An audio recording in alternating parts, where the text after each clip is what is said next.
नमस्कार. मी भाऊ तोरसेकर. तुम्ही बघत आहात प्रतिपक्ष. मित्रांनो, सध्या महाराष्ट्रात विधानसभेची धामधूम सुरू झालेली आहे. एका बाजूला सार्वजनिक किंवा एकूणच गणेशोत्सव आलेला आहे. त्याच्या पाठोपाठ दसरा वगैरे होईल. त्याच्यानंतर दिवाळी येईल आणि त्यानंतर लगेचच बहुधा विधानसभेच्या निवडणुका होतील. पण अजून तरी त्याचं वेळापत्रक जाहीर झालेलं नाही. पण डिसेंबर पूर्वी आणि कदाचित नोव्हेंबरच्या अखेरीस विधानसभेची निवडणूक होईल ही अपेक्षा आहे. आणि हे सगळंच्या सगळं माझ्या मते ऑक्टोबर 5 का 8 तारीखला जे हरियाणा आणि काश्मीर, जम्मू काश्मीर यांच्या विधानसभेची मतमोजणी आहे त्याच्या आसपास हा महाराष्ट्र विधानसभेच्या निवडणुकीचा कार्यक्रम जाहीर होईल. कदाचित त्याच्याबरोबर झारखंड आणि कदाचित दिल्लीच्या सुद्धा विधानसभा निवडणुका या तिन्ही एकत्र घेतल्या जाण्याची शक्यता आहे. पण महाराष्ट्रापुरतं मला बोलायचंय आणि म्हणून मी आज जे महाराष्ट्रात चाललंय, ज्या पद्धतीच्या कसरती, कोलांट्या उड्या वेगवेगळ्या पक्षातले नेते, कार्यकर्ते, इच्छुक, आघाड्या, युत्या यामधून चालू आहेत, या कोलांट्या उड्या, त्याचं विवेचन करताना माझ्या एक गोष्ट लक्षात येते. बाकी आपण नेहमी बोलत असतो, हा जोरात आहे, तो जोरात आहे, त्याचा पलटवार, ह्याची तोफ धडाडली. पण एकूण गोळाबेरीज केली तर असं दिसतं की या क्षणी तरी लोकसभेत यश मिळवलेल्या महाविकास आघाडीला आपण खात्रीपूर्वक विधानसभा निवडणुकीत एक आघाडी म्हणून, गठबंधन म्हणून बहुमत मिळवू याचा आत्मविश्वास नाहीये. आणि दुसरीकडे लोकसभा निवडणुकीत जागांच्या संख्येत मागे पडलेल्या महायुतीला आपण आपली सत्ता कायम राखू असा आत्मविश्वास नसला तरी आशावाद पूर्ण आहे. आणि म्हणूनच मला असं वाटतं की या निवडणुकीत या दोन्हीकडून, म्हणजे महायुती आणि महाविकास आघाडी यांच्याकडून ज्या प्रकारची रणनीती आखली जाते आणि डावपेच खेळले जात आहेत ते अगदी बारकाईने अभ्यास केले, बाकीचा प्रचार, बातम्या, ब्रेकिंग न्यूज बाजूला ठेवून, तर असं दिसतं की या दोन्ही आघाड्यांमध्ये स्वतःवर निवडणूक जिंकण्याचा विश्वास असण्यापेक्षा आपल्या विरोधात जे उभे आहेत त्या विरोधात असलेल्यांच्या कमजोरीवर, दुबळेपणावर हे दोघेही अवलंबून आहेत. म्हणजे महायुती इथे इथे कमजोर आहे, इथे इथे दुबळी पडणार आहे, त्यांच्यात आपसात भांडणं आहेत, यावर महाविकास आघाडीचे नेते जितका विश्वास ठेवून आहेत तितकाच विश्वास महाविकास आघाडीमधला जो बेबनाव आहे याच्यावर महायुतीचे नेते विश्वास ठेवू नयेत. आणि याचा सगळ्यात मोठा आधार जर काय असेल तो आधार म्हणजे महाविकास आघाडीमध्ये आपलं नाव मुख्यमंत्री पदासाठी आधीपासून जाहीर केलं जात नाही म्हणून उद्धव ठाकरे नाराज आहेत आणि त्यांचा पक्ष कदाचित निवडणुका येईपर्यंत किंवा निवडणुका होताना महाविकास आघाडीत राहणार नाही असा एक खुळा किंवा खरा आत्मविश्वास महायुतीमध्ये आहे. दुसरीकडे महाविकास आघाडीला सुद्धा महायुतीमधले तिसरा गट असलेले अजितदादा पवार खूप डळमळीत वाटत आहेत. गेल्या दीड महिन्यातली अजितदादांनी आपली एक वेगळी वाट शोधलेली आहे. ते महायुतीत आहेत, सत्ताधारी पक्षात गटात बसलेले आहेत, पण ते सतत सभा, प्रचार अशा बाबतीत आपली वेगळी चूल मांडताना दिसत आहेत. आणि म्हणूनच अजितदादा हे अखेरपर्यंत महायुतीत राहण्याची महाविकास आघाडीच्या नेत्यांना शक्यता वाटत नाही. त्यामुळे ते कदाचित परत एकदा काकांना शरण येतील आणि महाविकास आघाडीमधला जो शरद पवारांचा गट आहे तो अधिक मजबूत होईल अशी अपेक्षा उद्धव ठाकरेंची नसली तरी काँग्रेसची नक्की आहे. आणि म्हणूनच एनसीपी पूर्वीसारखी एकजूट झाली तर मग आपल्याला उद्धव ठाकरे यांची गरज नाही, अशा निष्कर्षाप्रत काँग्रेस नेते आलेले दिसतात. ज्या पद्धतीमध्ये उद्धव ठाकरेंना ठेंगा दाखवला जातोय, परत परत उद्धव ठाकरे प्रयत्न करतायत की आपलं नाव जाहीर व्हावं, शिवसेनेला मोठा भाऊ म्हणून महाविकास आघाडीमध्ये लोकसभेप्रमाणेच स्वीकारलं जावं. असा जो आटापिटा किंवा धडपड उद्धव ठाकरे करतायत, त्याला महाविकास आघाडीचे नेते धूप घालत नाहीत. याचं कारण महायुतीमध्ये अजितदादा बाहेर पडतील यावर काँग्रेस आणि शरद पवार एनसीपी गटाचा विश्वास आहे. आणि म्हणून त्यात दोन्हीकडून हे प्रयत्न चालू आहेत. अर्थात उद्धव ठाकरेंच्या बाबतीत भाजपकडून किंवा महायुतीकडून असे प्रयास चालू आहेत की उद्धव ठाकरेंचा पाण उतारा व्हावा, जेणेकरून तडकाफडकी उद्धव ठाकरे महाविकास आघाडीतून बाहेर पडतील आणि त्यामुळे महाविकास आघाडी दुबळी होईल, ही महायुतीची अपेक्षा आहे.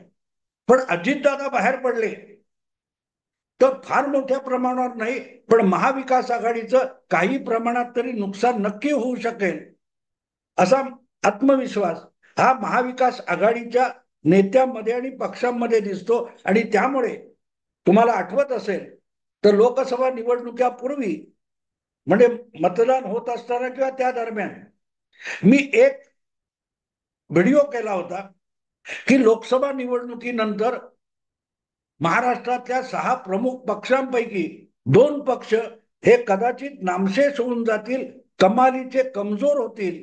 हे माझं भाकीत अजितदादा आणि उद्धव ठाकरे खरं करून दाखवत आहे. अर्थात अजितदादा उद्धव ठाकरे यांच्या इतके आतताई आणि उतावळे नाही, ते अतिशय जपून प्रत्येक पाऊल टाकतात. पण आजपर्यंत आपल्या काकांचं एक बुजगावणं किंवा कठपुतळी म्हणून काम केलेले अजितदादा हे गेल्या वर्षभर, सव्वा वर्ष स्वतंत्रपणे पक्ष चालवायचा प्रयत्न करतायत. पण पक्ष चालवणं हे किती अवघड आहे. पक्षात आपल्याच नेत्यांना आणि आपल्या विरोधातल्या नेत्यांना किती सांभाळून हाताळावं लागतं, याचा अनुभव अजितदादांना नव्याने येतोय. नेपोलियनचं एक प्रसिद्ध वाक्य आहे की युद्धामध्ये तोच सेनापती यशस्वी होतो जो आपल्या बाजूच्या सैनिकांना नियंत्रणाखाली ठेवतो आणि शत्रूच्या बाजूला जे सैन्य आहे त्याच्यावर आपला प्रभाव पाडू शकतो, त्याला नियंत्रित करू शकतो. अजितदादा त्यात दुबळे पडलेले दिसत आहेत. उद्धव ठाकरे तर संपूर्ण अपयशी ठरलेले दिसत आहेत. कारण लोकसभा निवडणूक असो किंवा आजपर्यंत असो, त्यांना महाविकास आघाडीचा चेहरा बनवलं गेलं. आणि आता चेहरा बनवलं जात नसलं तरी महाविकास आघाडीमध्ये उद्धव ठाकरे हा फक्त चेहरा आहे दाखवायचा, म्हणजे निव्वळ मुखवटा आहे.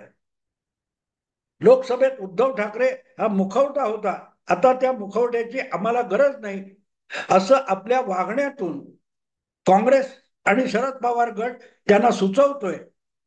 तितकी वाईट परिस्थिती अजितदादांची नाही, कारण अजितदादा हे महायुतीमध्ये आलेले असले तरीही त्यांनी कधीही सत्तेत असताना महायुतीच्या एकूण धोरणं, कार्यक्रम वगैरे याच्यावर कुरघोडी करण्याचा प्रयत्न केला नाही. जी गोष्ट उद्धव ठाकरे सहसा टाळू शकत नाही, मिळेल तिथे उचापत करायची, कुरघोडी करायची, हा उद्धव ठाकरे यांचा उतावळा स्वभाव आहे. आणि म्हणून आज जी परिस्थिती दिसते, काही प्रमाणामध्ये भाजपामध्ये सुद्धा शिंदे आणि भाजप, म्हणजे शिंदेची शिवसेना आणि भाजप यांच्यात कुरबुरी आहेत. पण एक गोष्ट आणखीन लक्षात घेतली पाहिजे की या कुरबुरी नव्या नाहीत.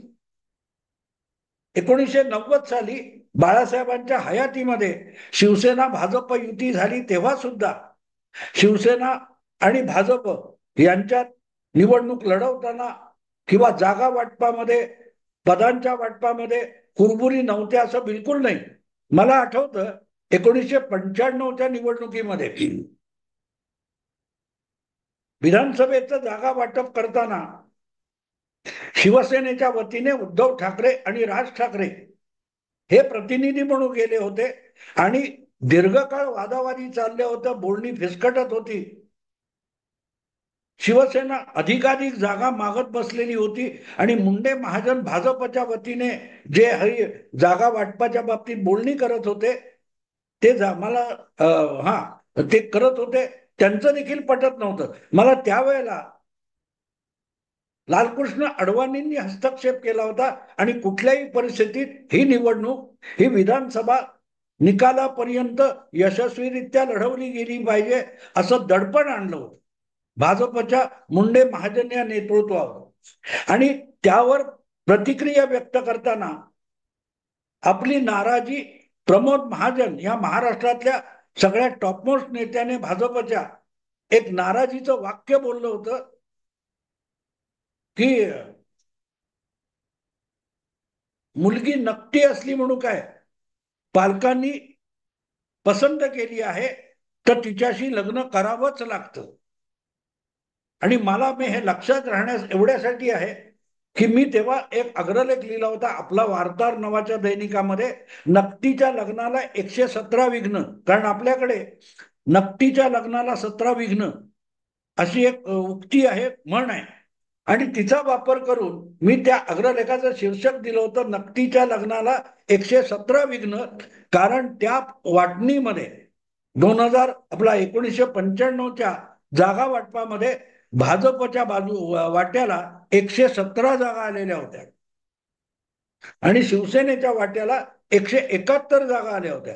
आकडे दोन्हीकडे सारखे होते, दोनदा 1 आणि एकदा 7, 117 171. आणि जेव्हा हा आकडा चर्चेचा विषय झाला तेव्हा मला वाटतं राज ठाकरेंनी एक खुलासा केला होता की या निवडणुकीमध्ये 1995च्या निवडणुकीमध्ये 9 हा आकडा शिवसेना भाजप युतीसाठी लकी आहे आणि त्यामुळे दोघांच्या वाट्याला आलेल्या जागा तुम्ही बघितल्यात, त्या आकड्यांची बेरीज केली तर ती 9 होते. 171 117 तिन्ही आकड्यांची बेरीज 9 येत होती.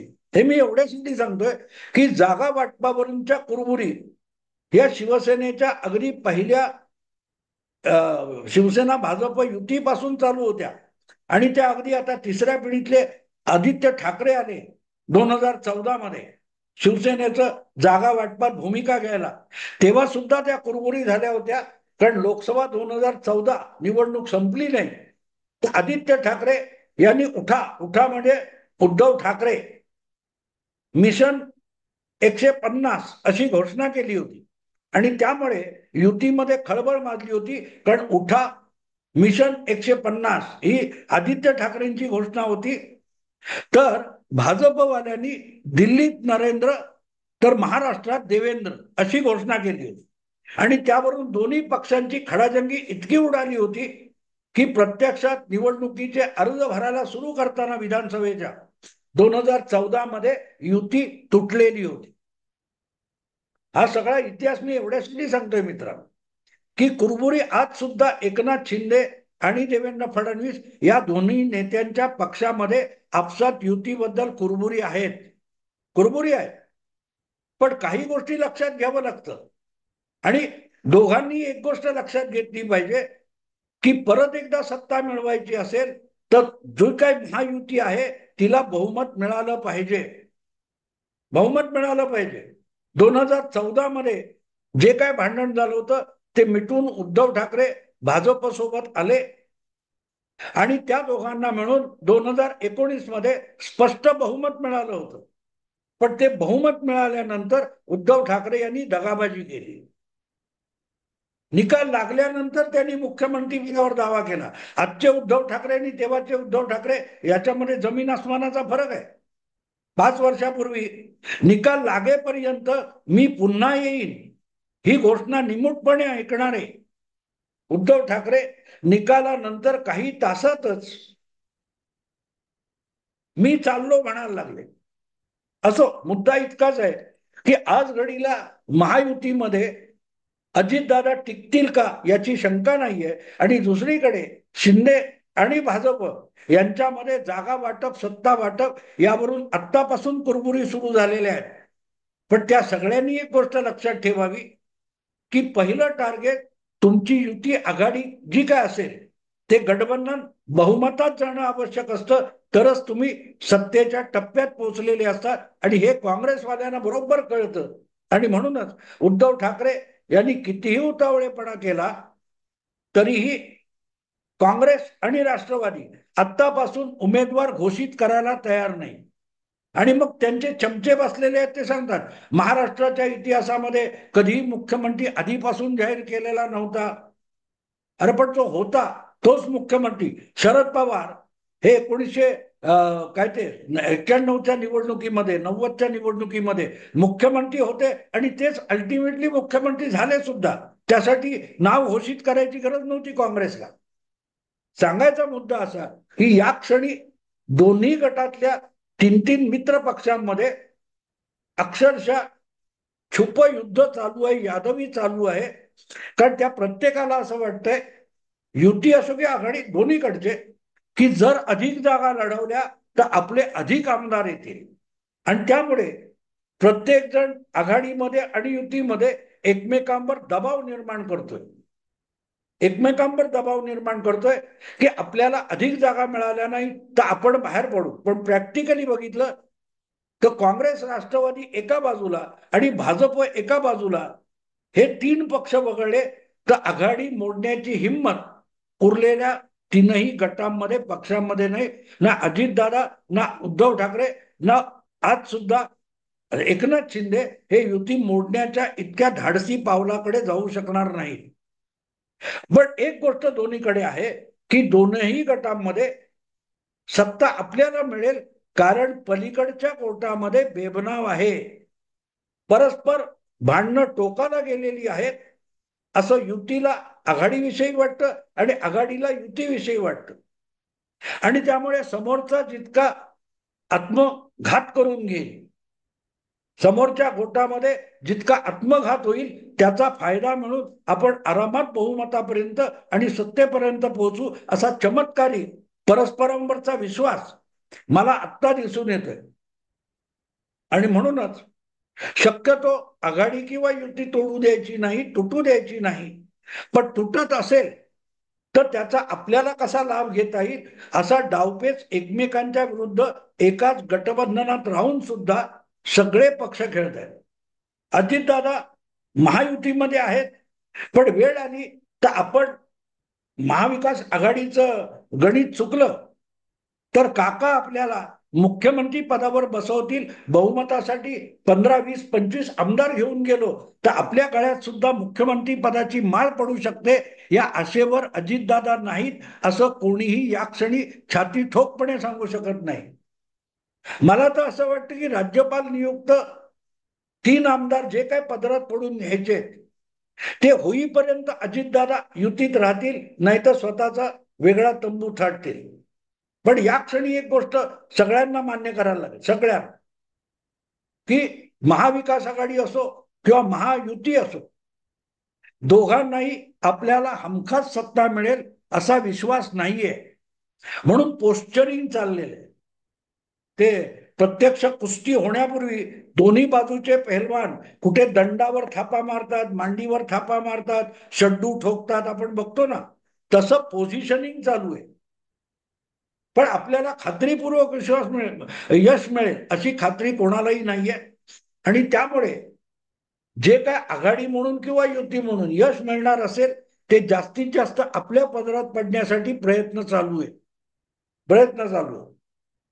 आणि त्याच वेळेला पक्षात म्हणजे आघाडीच्या अंतर्गत जे काय चाललंय ते चाललंय, पण त्या आघाडीत एकत्रित विचार करताना समोरच्यांची कुठची दुबळी बाजू आहे आणि त्याचा आपल्याला कसा फायदा मिळेल हे पण तावातावाने सांगितलं जातं.